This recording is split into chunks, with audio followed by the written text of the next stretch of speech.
This is the beginning of the Passover.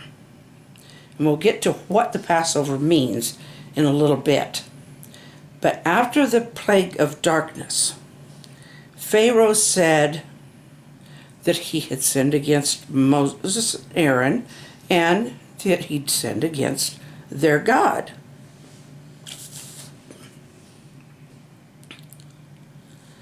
So they could take them and their women and children, but they must leave the flocks and herds behind. Of course, this is not what they'd asked for. They asked for all to let them go with even with the animals. And Moses said, no, that's not what we asked for. We need the animals because we don't know what sacrifice that God will ask of us. And Pharaoh, he just got mad and he said, get out of my sight. I never want to see you before me again. So that's what they figured on doing. But God's not done with Pharaoh.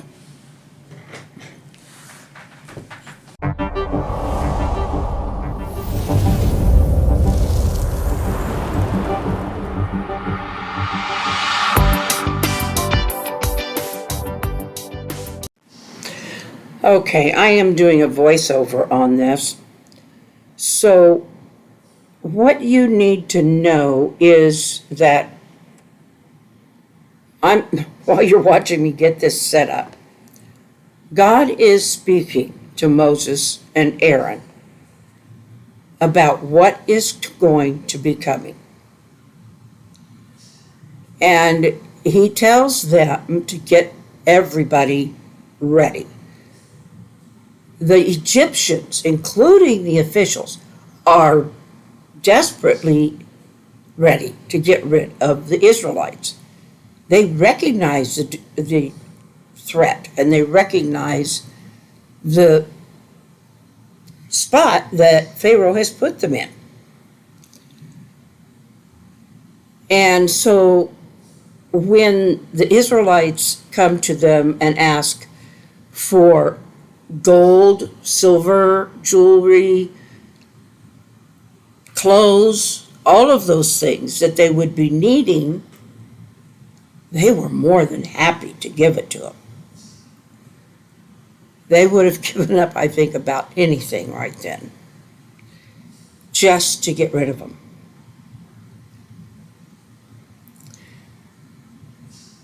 And so they were busy gathering those things, which is what God told Moses to have the Israelites do. And then he was preparing them to get ready for this journey, because this wasn't going to be a short journey, and they were going to need to be prepared with some things so that they wouldn't be just left out and not have anything to deal with. And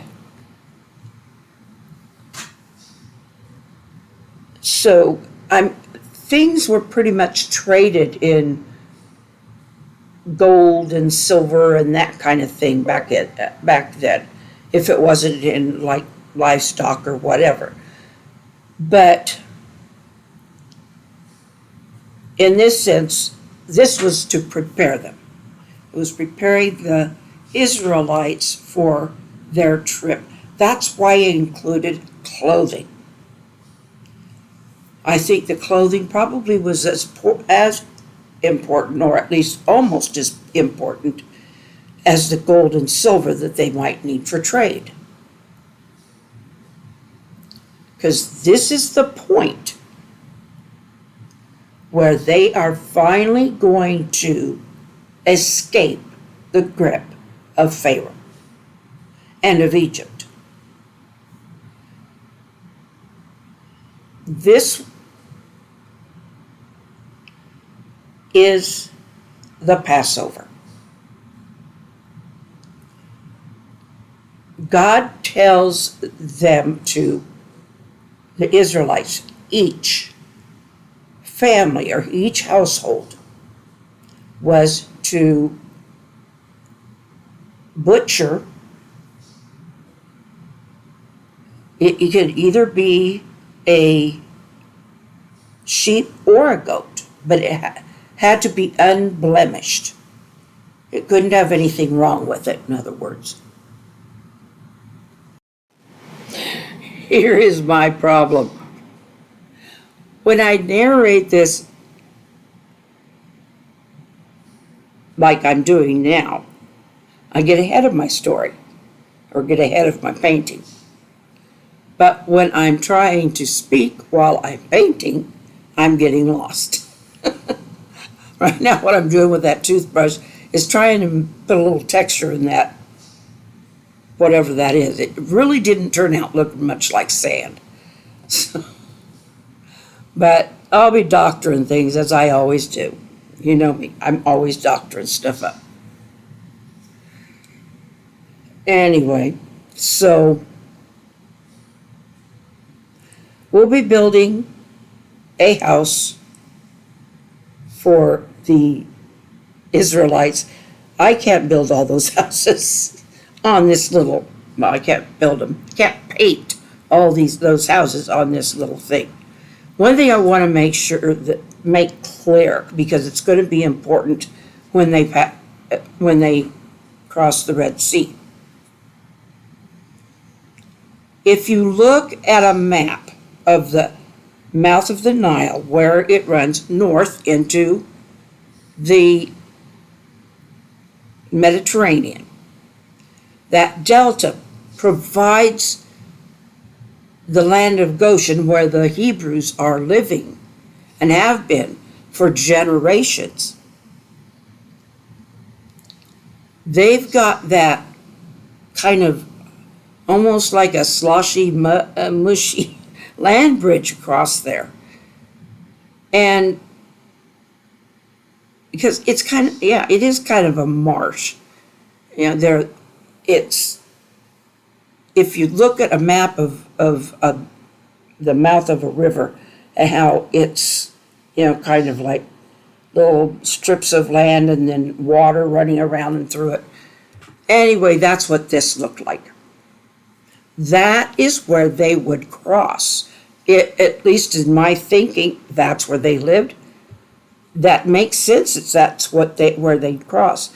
They may already have populated out over into the Sinai somewhat, because the Sinai Peninsula at that time was part of Egypt. And it's on the east side of the Nile, whereas what we know as Egypt today is on the west side of the Nile. But Egypt was on both sides then, at least as far as the land that they controlled. And so it would make sense to me. It isn't all that drawn out, but it would make sense to me that that's where they would cross. That's where they lived, and that's where it would be the easiest for them to cross, with their animals especially. And so once they get across there, and there probably are some houses and stuff over on the other side, close to the Nile, because they've been spreading their population in Egypt all these years. And it's practically in line from there, heading east, where you find the Red Sea. And if you look at a map, the Red Sea looks, oh, that isn't so big. Well, actually it is big. It's just that the Sinai doesn't look very big on a map. But this is the route they're going to be needing to take. once they leave,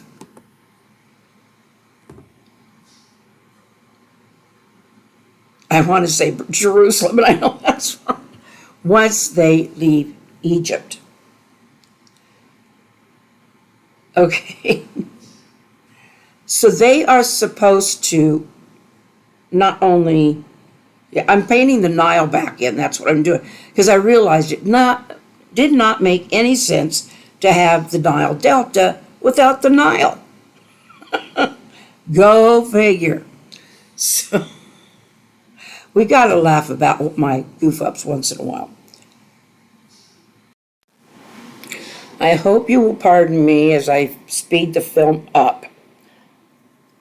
I have gone ahead and the Hebrew house that I said I was going to put in there, it's there, and this is what the Lord told them to do. They were to take an unblemished either sheep or goat, and they were to butcher it, and they were to drain the blood, and then they were to take something and paint the top of paint blood on the above the door and on each side of the door. And that would mean that he would pass over that house and not kill a firstborn. That is what is going to happen. The firstborn of every family in Egypt and of every animal in Egypt is going to die that night. God is not cool. Look at what how many chances he's given it.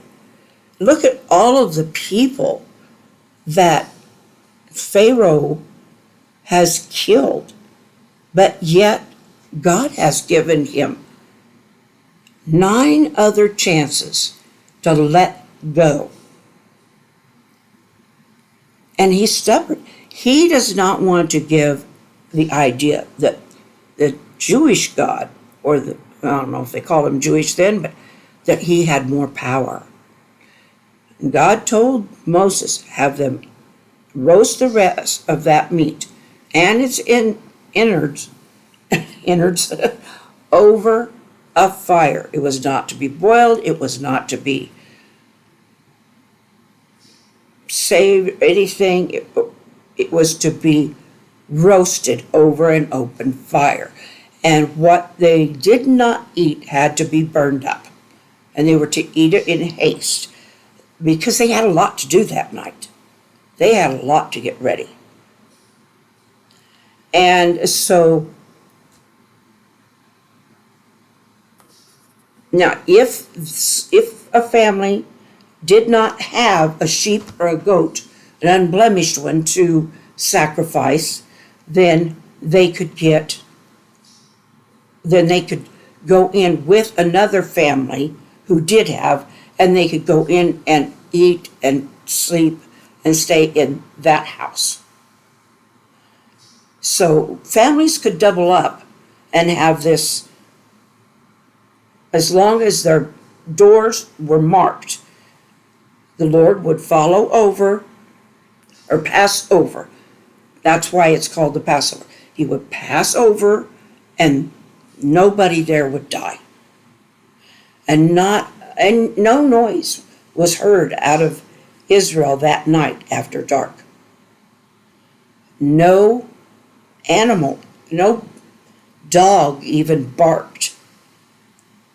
But on the Egyptian side, death came. And there was wailing, and there was crying and screaming, and just pure grief. I don't think it could be even called grief yet. I think it was more like terror. And Pharaoh came after Moses and Aaron. And he said, get everybody, all of your people, all of your animals, and get out of our land. Leave Egypt. He finally got the point. If anybody has an idea of what they would like me to sculpt or paint or read, I don't mind reading. I've got poems, I wouldn't mind reading them. Battery's going. I love you. Good night. Mwah. Take care of yourselves.